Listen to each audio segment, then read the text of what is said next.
Test 1 2. Test 1 2. Test test test. Okay, I think we're good.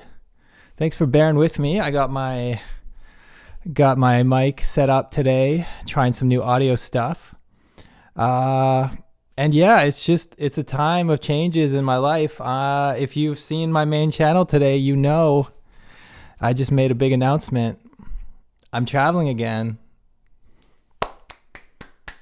It's happening, friends. It's happening. Next month, I'm on the road, first to Guatemala, and then I'll let you watch the main video if you want to get the whole story. It was a pretty difficult video to make, and not just because I had a few different announcements to get to and like different things I wanted to talk about. So it was a lot to remember, but also whenever I leave a country, it's always a bit, okay, so this time I'm not leaving Montreal forever, but there will be a significant gap where I'm switching my content from Montreal videos to travel videos. And those are two different audiences, right? There are people out there who have been enjoying the Montreal series, but they found me 6 months ago and don't really know any of the travel content. Why is my chair squeaking? Just when I get the good microphone, my chair decides to start squeaking. Anyway, there's also people who know me as a traveler, and they just tuned out when I moved to Montreal. Probably more people than the Montreal audience, actually. So when I make a video like this, which is about a big life change, there's like two things happening. You want to get people excited, but you also want to have people who are enjoying the way things are, like keep them from all leaving. And you want to look back to the past and what you've been doing. You want to look forward to the future. There's like a lot of different ways you can frame a big update video like that. And I remember when I left Mexico after my year in Mexico and I moved back to Canada. Actually, it was around this time of year, it was end of October, beginning of November. Yeah, it was November 2017. Oof, time is flying by. But it was November 2017, and I initially 2018. It was November 2018, and I came home and I made a video talking about just reflecting on this next stage and how I'm back in Canada, and it's winter and it's dark and it's cold, and I didn't say in the video, what am I going to do? But that was kind of the vibe. I didn't have an answer for what comes next.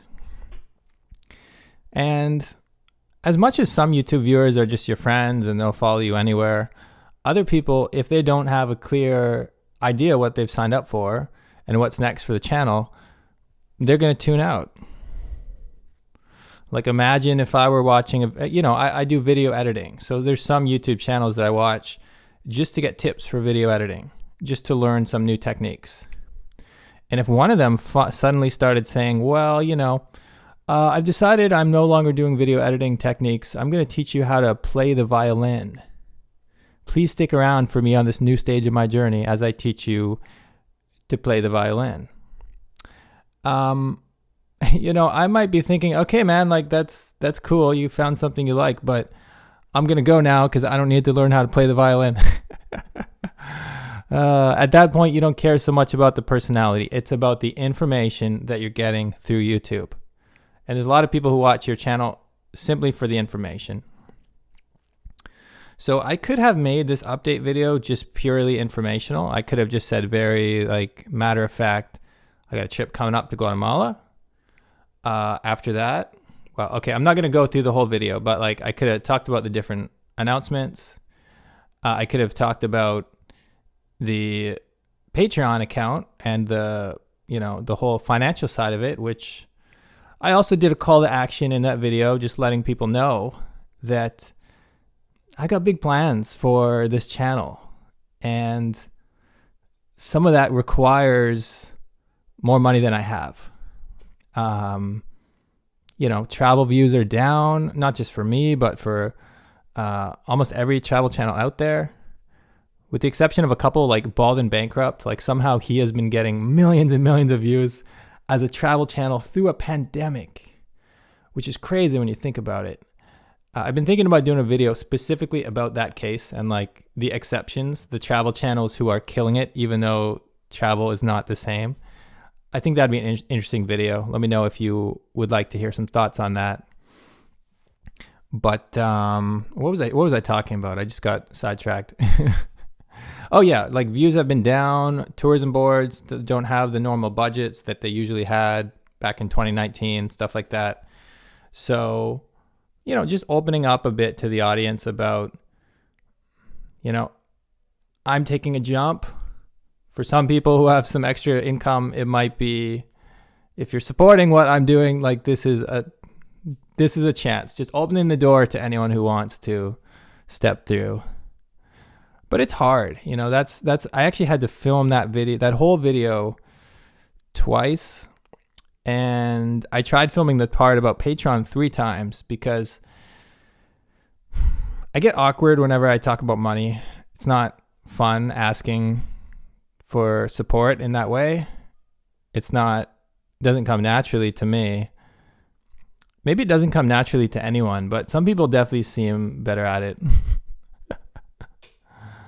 But, a friend just recently, I was talking to her and she was saying, it all just comes down to knowing your value. And if you feel what you're doing is valuable, then there's nothing to be awkward or ashamed about. You're just asking people.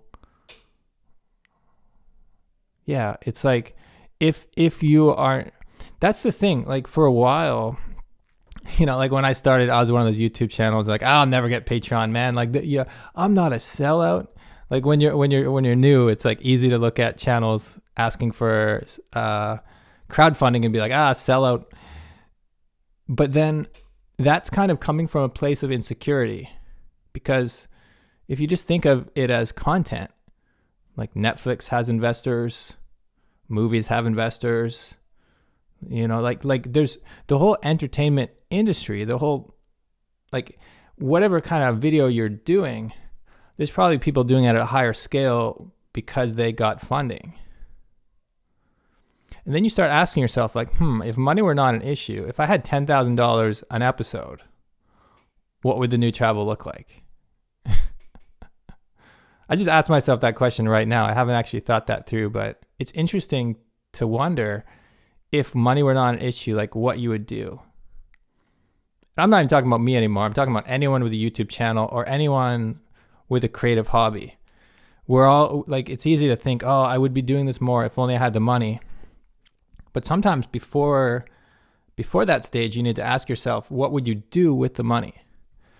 And then if you can paint a vision and have a clear enough vision to communicate to people, then they might want to help. But if you just want money for the sake of money, then it's like, you don't know your value. You don't know what the end goal is. Anyway, that's a little side tangent, but I've been thinking through that whole Patreon thing. I've been thinking through this big life change, taking this trip to Guatemala and then traveling on a one-way ticket. I don't know where I'm going to go next. And I made a call to action to viewers of this channel, basically to send me story ideas and to pitch me what they would like to see on the new travel. Or invite me to their town, even if they have some place to show me around. So, that was also like a big thing. Like, what if this just blows up in my face and nobody has any ideas for me? There's a lot of ways that video put myself out there, and it's easy to overthink. It's easy to overthink things like that. And that's why I had to film it, a couple times, get my energy right. I was actually standing in that video. I don't know if you can notice, but like right now I'm obviously sitting at my desk. I got my little laptop in front of me. And this is how I do most videos at home. But, I was talking with another friend, shout out to Paige Saunders, Montreal YouTuber.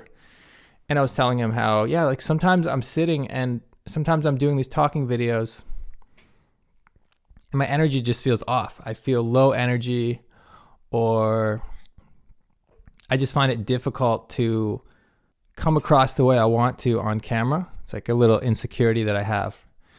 And he said, like, are you sitting? I'm like, yeah, of course. He's like, why don't you try standing? I'm like, standing? Why would I stand and talk to my camera? As if that's, in my mind, that's somehow like not a thing that you do. But Paige stands in his videos, and he's like, yeah, man, like that's classic. That's like acting 101. Like if you want to, they teach that in theater class. If you want to project, if you want your lungs to fill up with air, you're going to have more energy, you're going to be more loose, you should stand. And then I was like, huh. Like I never took acting or theater. I don't know anything about that world, but it makes sense when you think about it. You don't see many of those like huge opera singers. Whoa, whoa, whoa, whoa. Okay, that was enough. Whoa, whoa, whoa. You never see those guys. You never see those guys sitting, do you? Anyway, so I tried standing, and I hope it came across natural. I hope that video was a good one. Just generally speaking, talking to camera videos, like sitting at home, has been an adjustment. I mean, I think I shared with you recently that, here, I'll take a photo for you to see. I just got a ring light.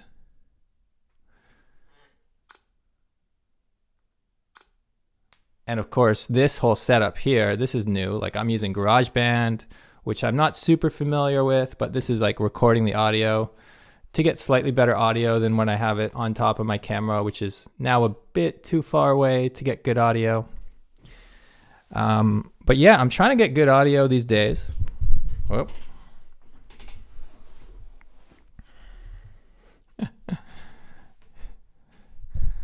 Even though I'll soon be traveling again and it won't matter so much if I have a setup at home, because I'll be on the road again. And then when you're on the road, it's so hard to get good audio at home because you don't know the space. Like you're always switching spaces.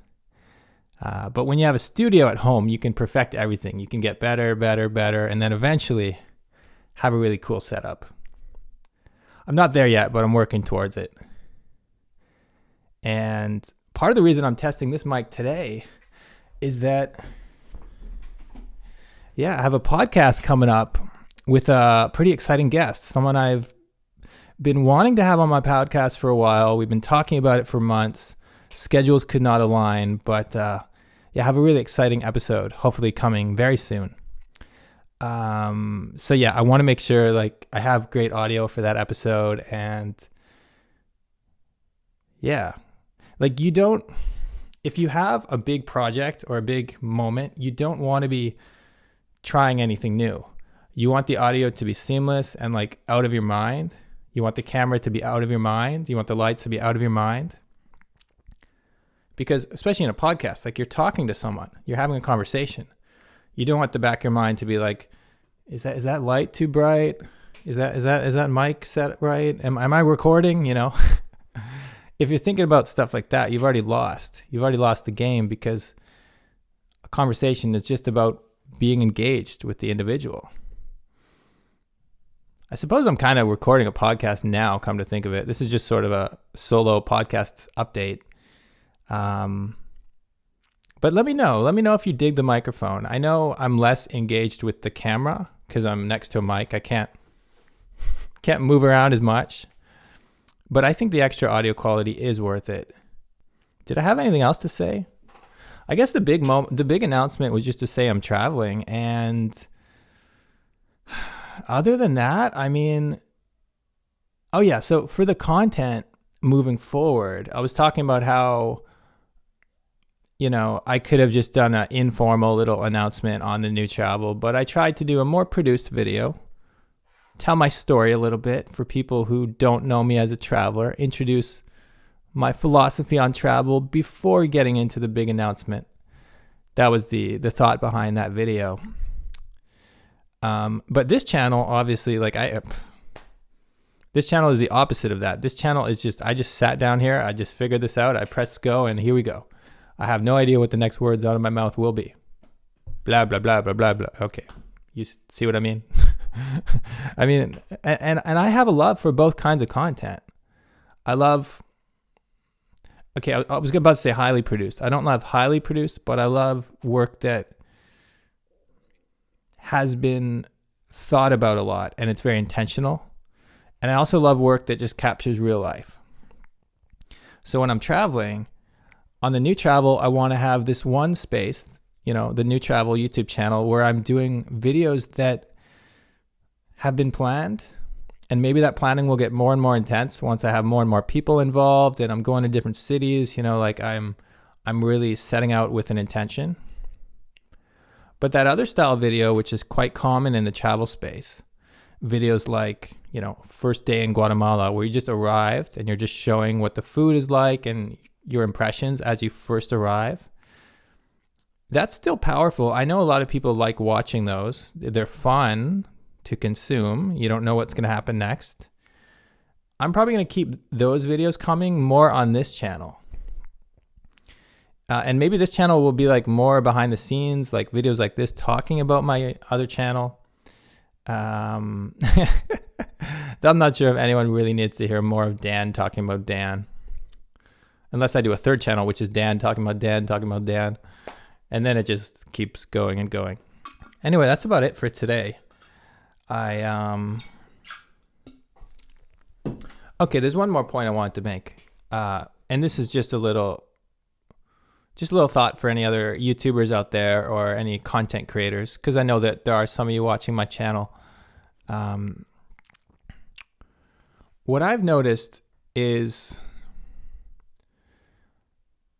a lot of travel channels will just jump from one location to the next with no bridge for the viewers to get across. So like someone will spend 2 months traveling in Mexico and then suddenly they're in Spain. Spain, both Spanish-speaking countries. So those are like a bit similar, but let's say they went from Mexico to Croatia or Croatia to Australia. And then some of the viewers will stay, but most of them will go. And I'm not saying, no matter how good a bridge you build, some of those viewers are going to go, right? Some of that is unavoidable. But I think if you build a nice enough bridge and you do a video explaining the next step on your journey and talking about what that last country meant to you and what you're looking forward to in this new country, it's just a way for people to relate better to your journey and to feel like they now know you and the adventure that you're on, instead of just these bite-sized pieces of information that they like getting from you. But my point is, a lot of travel channels don't speak to their viewers that way. Maybe they are shy, like maybe they don't want to. Like some travel channels, it's more of just a visual diary. It's just for the creator to have a record of like their lives. They don't really want to speak to the audience directly that much, which is okay. If you don't want to, that's okay. But the more you do, the more you're going to be relatable to that audience and you're going to be a real human being. And sometimes that's hard, man. Like sometimes, as I was saying, when I left Mexico and just any country that I've moved between, same when I left Costa Rica and I moved to Mexico, it's always like, it's hard for you because you in those moments, you don't have all the answers for YouTube. You're not like, oh, I don't know what's coming next. Like moving is a big decision in your own life. There's a lot of uncertainty. So you can't be like, come on, everything will be great. I'm super excited. I mean, you could do that, but it's a bit of phoniness because at the same time, you are kind of, most people are, it's a mix of like excitement and anxiety, I would say. There's like the fear and the courageousness, and they're like battling it out. It's like, this is going to be so exciting, but I have a million things to plan before this trip, and I don't know what this new country is going to be like. I don't know if I'm going to like it as much. You have a lot to process. So it can be hard to speak about something in a video when it's a lot to process. Same with COVID-19. A lot of travel channels don't ever mention COVID. And the reason they would give would be like, oh, well, that's not related to my channel. But technically it is, right? Because like our whole situation has fundamentally changed in the last year and a half. But some people don't talk about that just because it's kind of like a traumatic moment in their mind that we're living through. So it's easier not to address it or to pretend it's not there. But I think even the hard conversations, even stuff like that, like we're all going through it together. So we shouldn't be afraid to talk about it, right? Anyway, I don't know how I got to that from this beginning, which was just me announcing that I'm traveling again. But yeah, I'm excited. Don't forget to leave me a comment if you have suggestions for somewhere I should go. Or if you're in Latin America or Central America and you have a story for me to tell. And this, I mean, that's so open-ended, right? Have a story for me to tell, but I think it would be really cool. Like when I'm traveling, sometimes I'll just see someone working a job, like even working at a taco stand or something, and I'll be like, I wonder what your day is like from beginning to end, you know? I'd love to make films about that. But you need the right person, you need the right relationship with that person. And I don't have that relationship, but maybe there's a viewer who does. Maybe there's a viewer whose dad works a taco stand or who even owns it themselves. Like there could be connections out there that I'm not even aware of. Sometimes I'm shocked by the people who find me through this channel or who turn out to be watching. It's like, you know, if you get 1,000 views on a video, to you that's just a number on a screen. But those are 1,000 people with their own lives, their own circles, their own way of perceiving things, their own. It's just there's just so many possibilities out there once you open it up. So we're gonna see.